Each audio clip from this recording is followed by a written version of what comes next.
I got these two comments on a video I made last week, and they made me realize that I really need to talk about dates, and not the romantic kind. So let's talk about why I used BCE instead of BC in my video on Mohenjo-Daro, and explain what those terms really mean. The Gregorian calendar, or how we determine that the year is 2025, is based around the year of Jesus Christ's birth.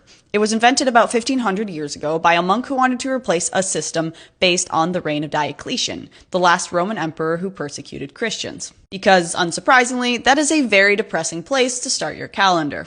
Let me be very clear. Whether you use BC and AD or BCE and CE changes absolutely nothing except what those terms stand for. So why do some people, myself included, prefer to use BCE and CE if the dates are the same?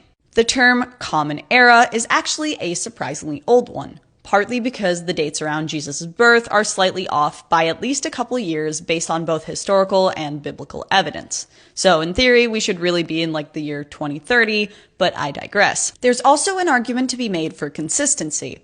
Depending on where you are in the world and when you are in history, calendar systems will vary enormously, mostly because different religious, sociocultural, and political groups will base their systems on different things or events. Using the Common Era terminology in theory establishes a more neutral, consistent base for comparative work and also general communication. Being honest, whether you use BC or BCE is entirely a matter of personal preference and, occasionally, context. And depending on the situation, some academics might use other systems too, like BP, before present, or the geologic timescale. With such diverse dating terminology and calendar types, do the semantics of BC versus BCE really matter?